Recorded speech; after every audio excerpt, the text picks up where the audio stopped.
아멘. 하나님께 영광의 박수를 드립니다. 귀한 찬양 감사합니다.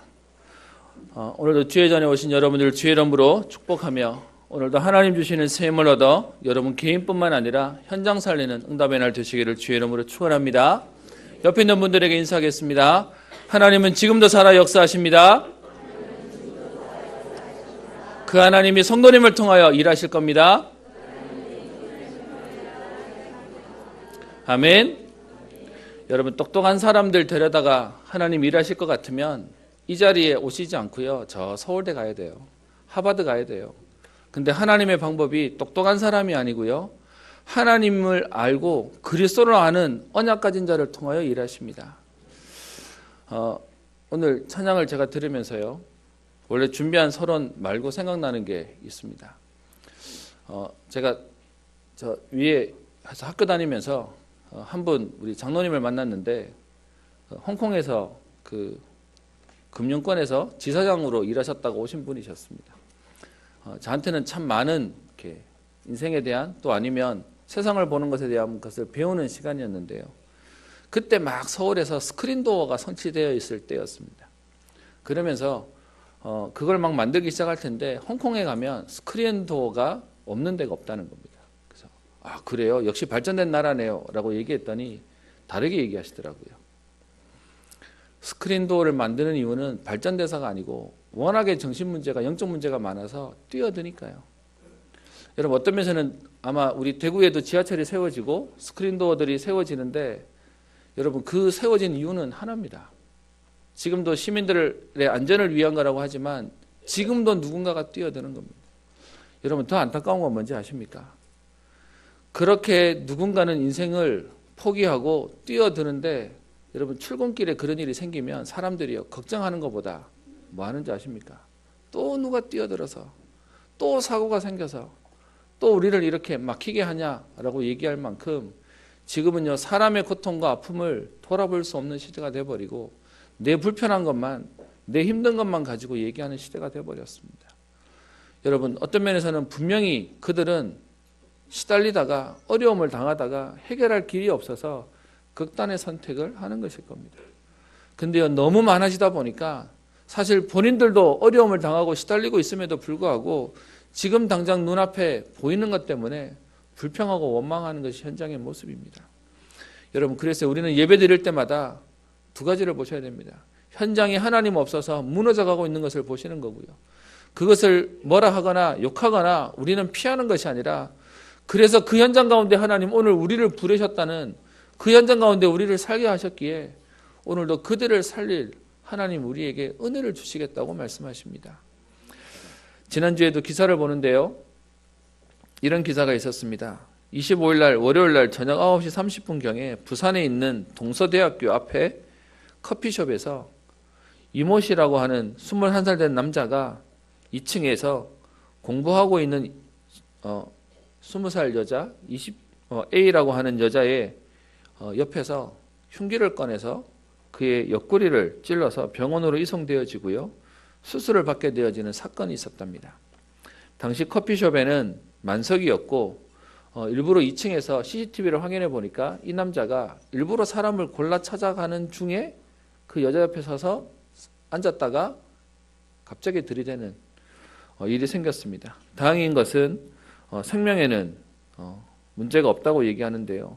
그래서 2층에 있는 사람들이 갑자기 비명을 지르고 이제 피가 이제 난자가 되니까 이제 도망가면서 넘어지고 쓰러지고, 그래서 경찰에 신고로 경찰에 왔는데 경찰이 오자마자 올 때까지만 해도 난동 지르고 다 죽여버리겠다고 얘기하던 이 남자가 경찰에 왔더니 칼 내려놓고요, 흉기 내려놓고 무릎 꿇고 두 손 들고 아무 저항 없이 투항했다는 겁니다.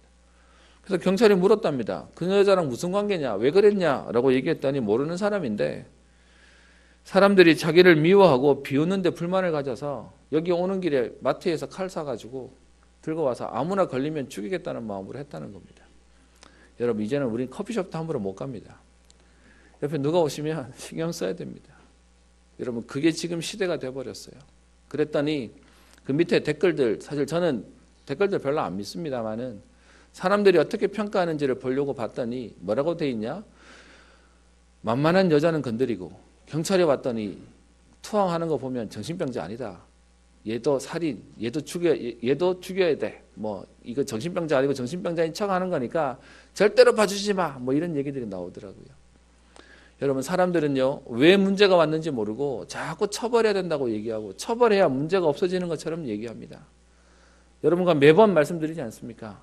여러분 처벌을 강화하면 범죄가 없어지겠습니까? 아니요. 그렇다고 범죄가 없어지지 않습니다. 왜 문제가 왔는지 모르고 어려움을 당하기 때문에 계속 옆에서 단속을 하고 경찰력을 동원해도요 문제는 없어지지 않는 겁니다. 또 안타까운 뉴스를 하나 봤는데요. 29일 날 금요일입니다. 오후 2시 30분에 대전에서 제천으로 가는 무궁화 열차가 역에 도착해서 청소하는 관계자가 청소를 하는데 화장실에 변기 안에서 아이가 발견됐습니다. 그래서 급하게 병원에다 인계했지만 이미 아이의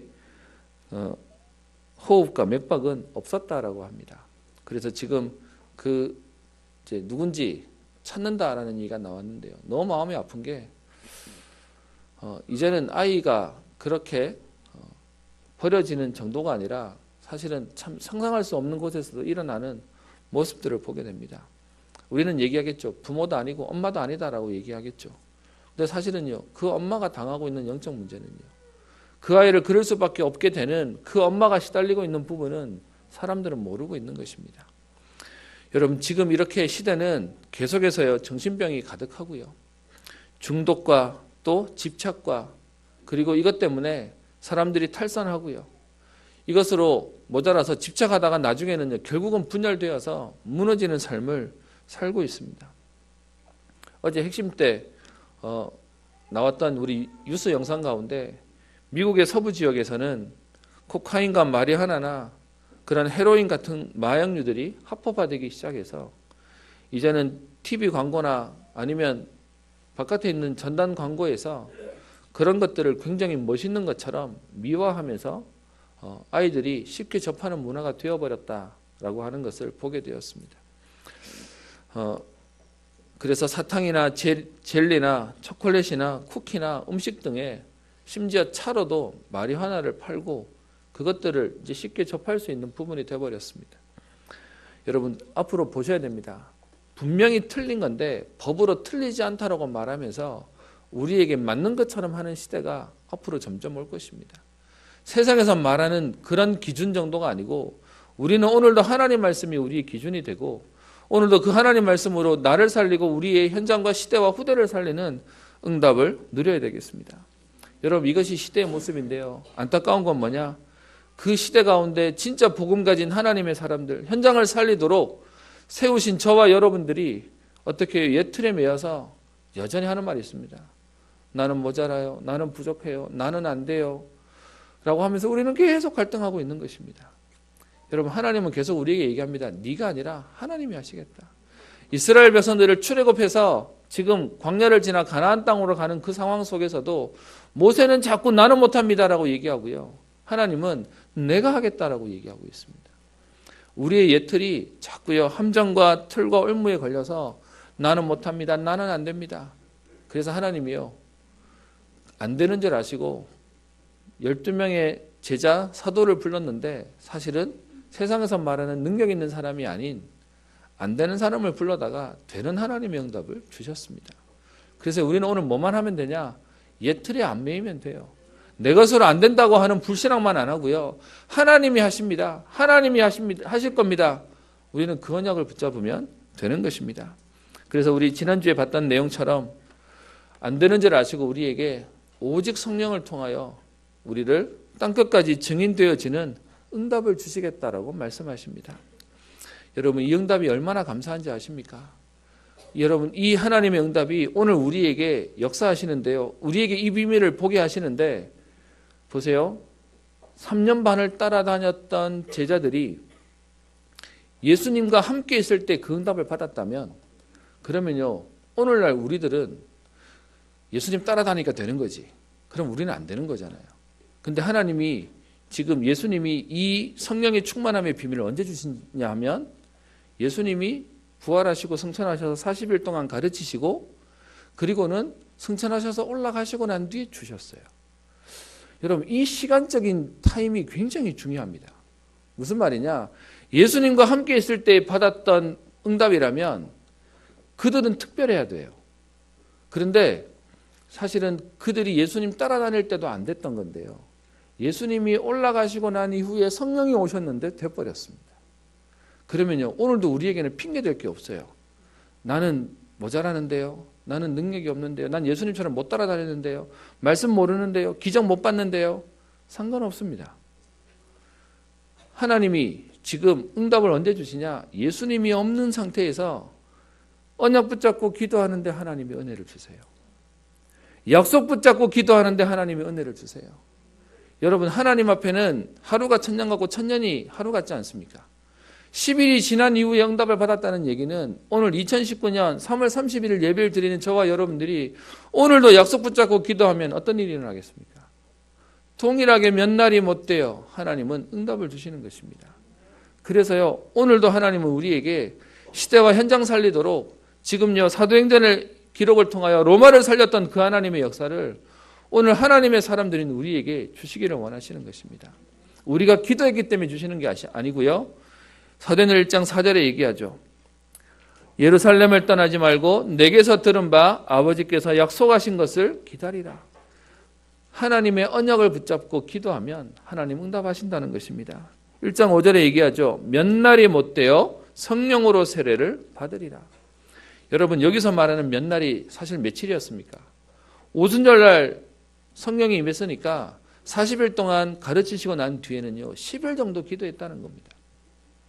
다른 말로요, 예수님의 약속은 너네들이 기도하면 응답 주시는데 오래 기도하거나 열심히 기도하거나 많이 기도해서가 아니고 약속으로 하나님 우리에게 반드시 주시겠다라는 것입니다. 그래서요, 몇 날이 못 되어 약속하시고 1장 14절에는 더불어 마음을 같이하여 오로지 기도에 힘쓰는 제자들이 그때 하나님은 역사하시는 것입니다. 여러분, 1장 13절 14절에 보면 12명의 제자들의 이름이 쭉 나옵니다. 이것도 여러분 자료를 좀 찾아보면 되게 재밌는 얘기들이 나오는데요. 원래 그 마태복음 사복음서에 나오는 12명의 제자들의 이름을 얘기할 때는 형제 중심으로 얘기해요. 베드로와 안드레, 야고보, 요한, 이게 이제 베드로와 안드레가 형제고 야고보와 요한 이러면서 형제이기 때문에 얘기합니다. 그래서 그렇게 사복음서에 기록되어 있는데요. 오늘 사도행전에 오면 순서가 약간 달라져요. 형제 중심으로 묶지 않고 뭘로 얘기하냐 하면 베드로와 요한과 야고보, 예수님이 따로 데리고 다녔던 3명의 제자로 해서 형제를 끊어버리고요. 오히려 뭐로 만드냐 하면 복음으로서 하나님이 순서를 바꾸도록 지금 누가가 의도적으로 기록했다라는 말도 있습니다. 누가에게 직접 못 들었기 때문에 참고하시면 될 것 같고요. 그러면서 그 뒤에요, 14절에 여자들과 예수의 어머님 마리아와 예수의 아우들이 오늘 뭐합니까? 더불어 마음을 같이하여 오로지 기도에 힘씁니다. 사실 이들은 모이면요, 맨날 싸웠어요. 누가 크니? 라고 싸우던 사람들입니다. 그런데 오늘 그들이 뭐가 됩니까? 약속 붙잡고 몇 날이 못 돼요. 그 언약 붙잡고요, 더불어 마음을 같이하여 오로지 기도에 힘쓰는데 하나님은 오늘 사도행전 2장에 오순절 성령의 역사하시는 응답을 주십니다. 여러분, 그러면요, 오늘 이 약속 붙잡고 언약 붙잡고 기도하는 저와 여러분들이 오로지 기도하며 마음을 같이하여 기도하는 그곳에 하나님은 오늘 응답하실 것입니다. 그러면서 사도행전 2장 1절에 보면요, 그들이 다 같이 한 곳에 모였더니, 여러분, 어떤 면에서는 성령이 임하시는 몇 가지 조건을 제가 얘기하고 있습니다. 어느 상황에서도 역사하실 수 있지만 성경은 굳이 이 표현들을 얘기하고 있습니다.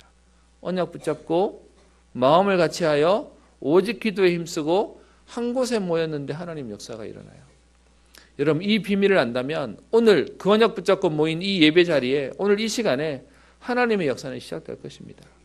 하나님의 은혜는 오늘 분명히 우리에게 역사하실 것입니다. 오늘 그 하나님의 응답을 누리는 날 되기를 소원합니다. 그 하나님의 역사가 일어나니까 어떻게 됩니까? 사도행전 2장을 5가지 능력을 보통 우리가 정리하고 얘기하는데요. 2장 2절 얘기합니다. 급하고 강한 바람 같은 소리가 있어. 이 당시의 표현으로는 과학이 발전이 안 됐으니까 그 강하다고 하고 능력 있다는 것을 바람에다 비유하고요. 3절에는 불의 혀같이라고 얘기하면서 우리에게 불같은 바람 같은 능력이 임했음을 얘기하고 있습니다. 여러분, 이렇게 되니까 이 사람들의 일단 삶이 달라지죠. 분명히 갈등하고 도망가고 그리고 낙담하는 제자들인데요. 이 이후에 보면 그들이 위협함과 핍박이 오는데 오히려 뭐라고 기도합니까? 하나님, 우리의 위협함을 보시고 담대히 이 복음을 전하게 하옵소서라고 얘기할 만큼 도망다니고 숨는 인생이 아니고요. 그들이 능력을 받고 나니까 달라지는 인생이 됩니다. 복음이 임하니까 여러분 분명히 변하는 거예요. 복음은 그냥 우리에게 감사하다라고 하는 만족감의 감정 정도가 아니라 나를 강하게 하는 은혜가 되는 겁니다. 복음은요, 어떤 면에서는 우리의 수준과 한계를 넘어서는 우리의 옛날을 넘어서는 하나님이 응답을 주시는 것입니다. 그래서요, 요셉이 노예로 가도 괜찮아요.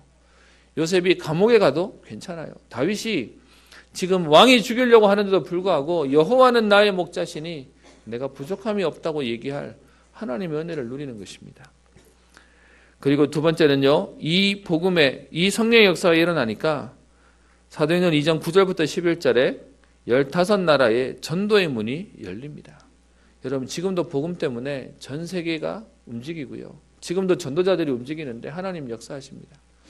저는 참 감사한 게 우리 대구 대경 지역에 다민족이라고 하는 우리 전도 모임이 있습니다. 감사한 건 우리 대구 지역에 외국에서 유학 오는 똑똑한 친구들이 공부하는 동안 일부러 만나고 전도해서 복음 전해서 이 친구들이 공부 끝나고 돌아가서는 그 나라 선교사다. 그래서 그 지역에서 만나지는 사람들을 만나서 복음의 문이 열리는데 하나님 너무 감사한 게요. 제가 그 카톡방에서 있어지는 얘기들을 들을 때마다 하나님이 현장의 문들을 계속 열고 계시는 것들을 보고 확인하게 됩니다. 여러분, 그래서요, 분명한 뭐냐, 복음 때문에 하나님이 세계를 움직이게 하세요. 말도 다르고 언어도 다른데 복음 하나 때문에 하나님이 같은 복음으로 감사하며 생명 걸 수 있을 만큼 통하게 하시는 은혜가 있습니다. 여러분, 그 하나님의 은혜가 오늘도 전도의 문을 열어가십니다.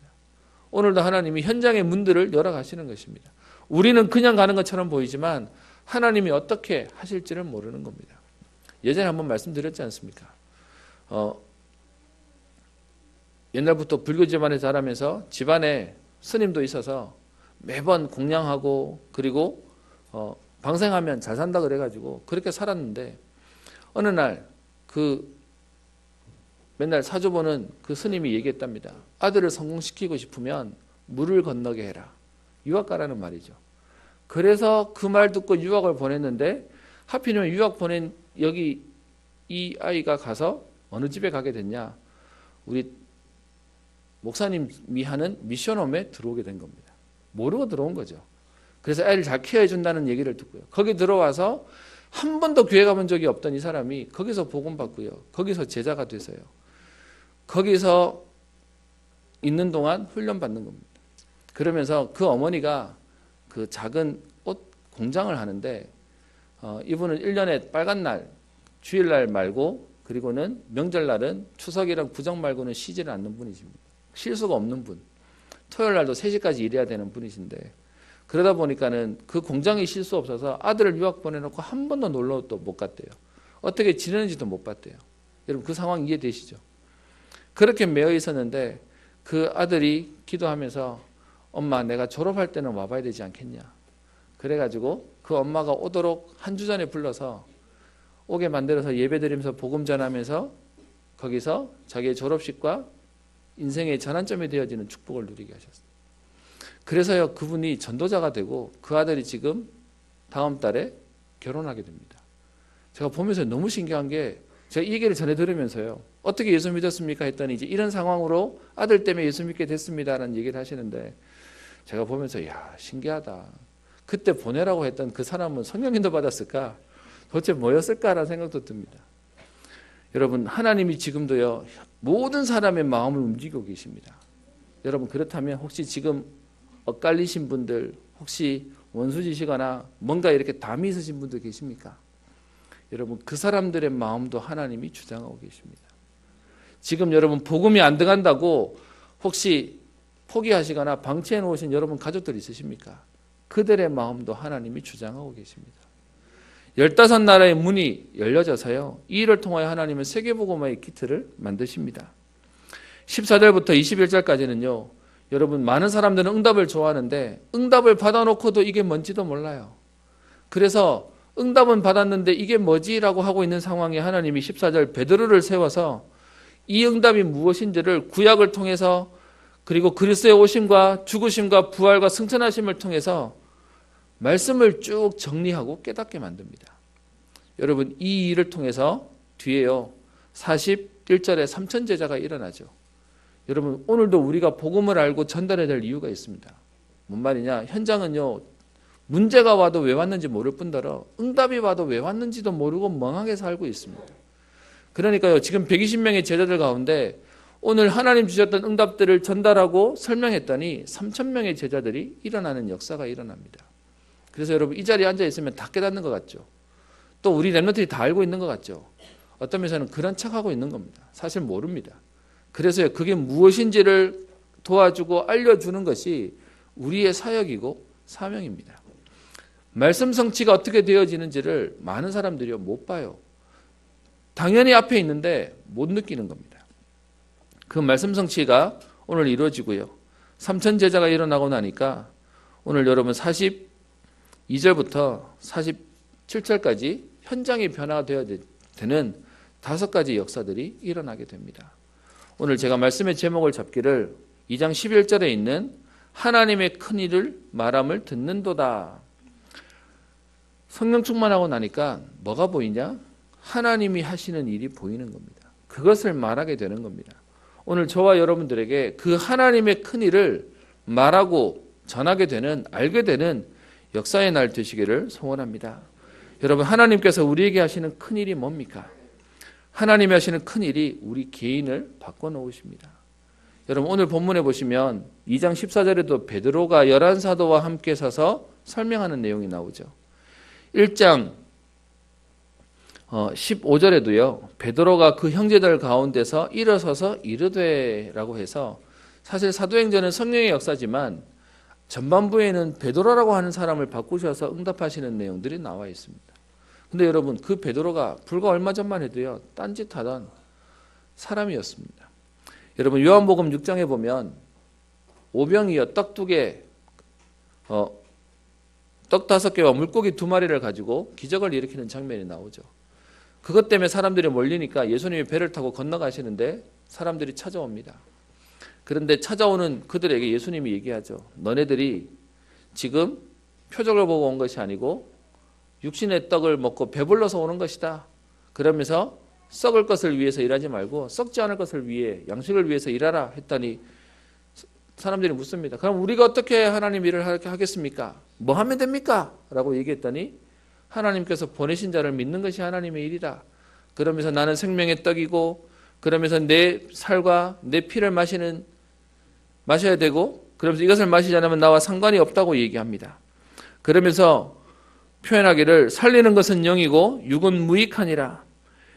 내 아버지께서 내게 오게 하여 주시지 아니하면 누구든지 내게 올 수가 없다라고 얘기하니까 여러분 성경은 재미있게요. 그 뒤에 표현이 이렇게 되어 있습니다. 그때부터 그의 제자 중 많은 사람이 떠나가고 다시 그와 함께 다니지 아니하였더라. 여러분 많이 열심으로 따라다녔는데 예수님이요. 이거 예수님 하나님이 은혜 안 주시면 못 다니는 거야. 너네들이 하는 거 아니야. 라고 얘기했더니 많은 사람들이 어렵다고 떠나갑니다. 그때 예수님이 제자들에게 질문하죠. 너희들도 떠나려느냐? 그때 베드로가 뭐라고 대답합니까? 베드로의 기질대로 얘기합니다. 주여 영생의 말씀이 주께 있사오니 우리가 누구에게로 가오리이까? 우리가 주는 하나님의 거룩한 자이신 줄 믿고 알았사옵나이다. 베드로가 그때 얘기해요. 다른 사람들처럼 너희도 갈 거야? 베드로가 절대 안 갑니다. 영생의 말씀이 주님한테 있는데 딴 데 안 갑니다 하던 그게 베드로입니다. 근데 여러분 그런 베드로가 마가복음 14장 27절부터 31절에 보면 예수님이 지금 겟세마네 동산에서 기도하기 전에 얘기하죠. 너희가 나를 다 버릴 것이다. 그리고 내가 죽고 난 뒤에 부활하고 난 이후에 너희보다 먼저 갈릴리로 가 있을 거야 라고 했더니 베드로가 얘기하죠. 다른 사람이 다 버릴지라도 나는 버리지 않을 겁니다 라고 큰소리 빵빵 칩니다. 그랬더니 예수님이 내가 진실로 내게 이르노니 오늘 이 밤 닭이 2번 울기 전에 3번 나를 부인하리라.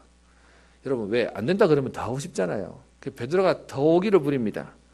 힘있게 말하되 내가 주와 함께 죽을지언정 주를 부인하지 않겠나이다 하고 모든 제자도 따라서 이와 같이 말하게 됩니다. 그게 마가복음 14장에 있는 내용이에요. 근데 여러분 그리고 난 뒤에 겟세마네 동산에 기도하시다가 잡히시죠. 그리고는 공의 앞에 재판받는 장면이 14장의 내용에 쭉 나옵니다. 바깥에서 불 쬐고 있던 베드로에게 여종 하나가 와서 얘기합니다. 당신도 그 당 아니냐?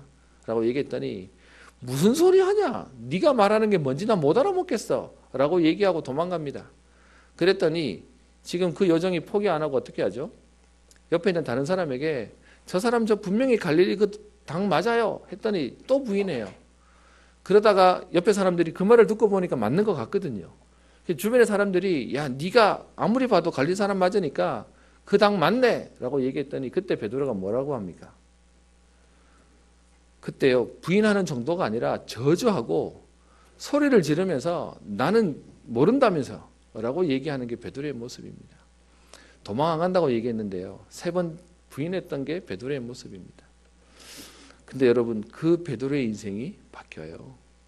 오늘요 성령의 역사가 일어나고 나니까 하나님 어떻게 하십니까? 베드로를 통하여 말씀의 성취를 보게 만들고 정리하게 만듭니다. 저는 복음의 가장 큰 역사는요 응답이 오는 게 아니라 내가 다 변하는 겁니다. 우리가 달라지는 것입니다. 개인이 바뀌어지는 것입니다. 저는 그것을 영적 부흥이라고 얘기하는데요. 그리스도가 발견되어야 우리는 흔들리지 않아요. 여러분 왜 우리가 내가 하나님의 자녀인 것이 하나님이 나를 통해 역사하신다는 것이 헷갈리는 줄 아십니까? 내가 모자라서가 아니고요. 그리스도가 밝히 보이지 않아서 그렇습니다.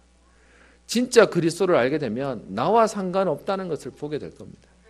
여러분 그래서요 어떤 면에서는 현장 가서 당신은 하나님의 자녀입니다라고 하는 강조보다 더 강조할 게 뭐냐 하면 그리스도가 하신 일을 강조해야 됩니다. 그리스도가 끝내셨기에 그 그리스도를 모신 우리는요 더 이상 문제가 없다는 겁니다.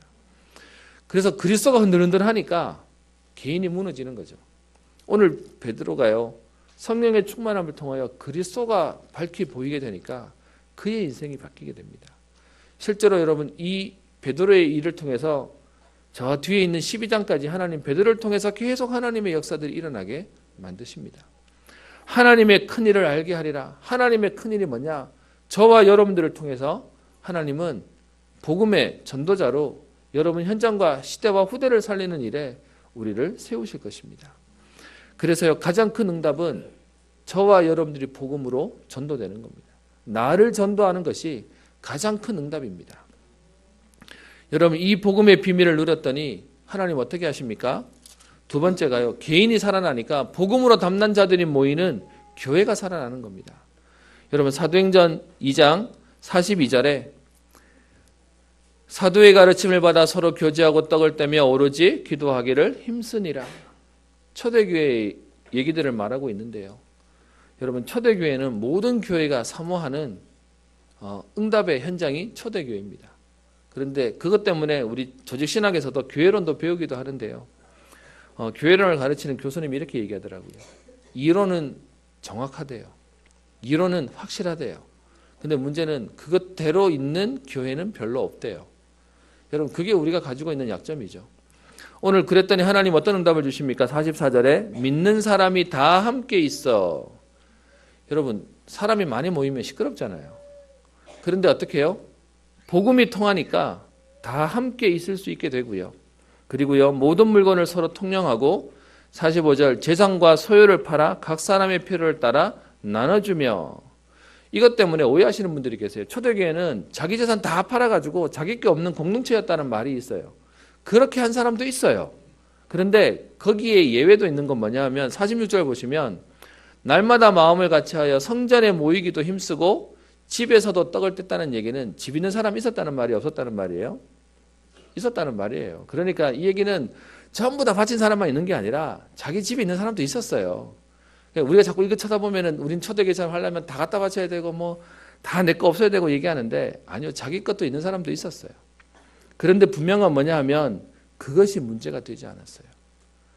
여러분 진짜 복음은 우리에게 갈등이 되지 않는 겁니다. 진짜 복음은요. 많이 있다 적게 있다 그게 문제가 안 되는 겁니다. 여러분 특별히 오늘은 여러분 기도 부탁을 좀 드립니다. 어제 저녁에 9시쯤 전화가 한 통화 왔습니다. 전화를 받았더니 우리 저희 교회에 있는 우리 권사님께서 약간 이렇게 슬픔에 잠긴 목소리로 전화가 오셨습니다. 우리 정영애 권사님이십니다. 전화가 오셔서 얘기를 하기를 제가 기억에는 우리 노명진 목사님, 부목사님이랑 2년 전에 신방 갔던 원래 말고 작년에 신방 갔던 기억이 있는데 그 부근이 뇌출혈이 오셨나요? 그래서 조금 몸이 거동이 불편해서 집에 계셨는데 그분이 한 6개월 전부터 몸이 너무 안 좋으셔서 중환자실에 있으면서 폐에 물이 차서 빼면 한쪽을 빼면 또 한쪽이 오고 한쪽을 빼면 또 한쪽이 오는 일들을 반복하다가 병원에서 더 이상 못 있게 해서 요양병원 와 있었는데 어제 1시경에 임종하셨다고 얘기를 하시면서 말씀을 하시는 겁니다. 저녁에 9시가 넘었는데요. 이제 그 얘기를 그때 이제 제가 전에 들으니까 권사님 괜찮으십니까? 라고 하면서 지금 장례식장 빈소는 어디입니까? 라고 물었습니다. 그랬더니 여기 우리 가야기독병원 옛날 가야기독병원 지금 중앙 요양병원에 지금 있는데 그러면 장례 절차는 어떻게 됩니까? 했더니 월요일 날 이제 발행할 거라는 겁니다. 그럼 내일 입관은요? 라고 물었더니 모르시겠대요. 아니 전화 통화하는데 느낌이 뭐냐 하면 지금 이렇게 약간 정신이 없으세요. 그래서 더 이상 물어가지고는 될 게 아니겠구나라고 생각해서 제가 우리 부모사님께 좀 급하게 전화를 드려서 목사님 잠깐 좀 가보셔서 좀 도움을 드려야 될 것 같습니다라고 해서 어제 방문하고 왔습니다. 좀 안타까운 건 뭐냐 하면 권사님도 신앙생활 하시고요. 또 자녀도 제가 알기로 교회를 다니고 반주도 했다고 하는 따님도 있으시다고 제가 알고 있는데 동생이라는 그 부군의 동생이라는 분이 오셔서 유교시교를 하자라고 해서 그렇게 막 몰아가 버렸답니다. 아마 우리 권사님이 너무 정신이 없으셨나 봐요. 그런데도 예배는 한번 들어주세요 했고 가족들도 예배 한번 드리는 거야 뭐 라고 얘기해서 저희가 허용을 한 상황이 됐습니다. 하는 시간표가 일어납니다. 여러분 이건 우리에게 있는 게 아니고요. 하나님이 하시겠다는 겁니다. 하나님의 손에 있다는 겁니다. 그 하나님의 손으로 오늘 우리에게 하나님의 큰 일을 이루시고 알게 하실 것입니다. 그랬더니 여러분 2장 21절을 보세요. 누구든지 또 29절에 보면 죄송합니다. 1장 29절입니다. 죄송. 29절이 아닌데요. 제가 성경을 22장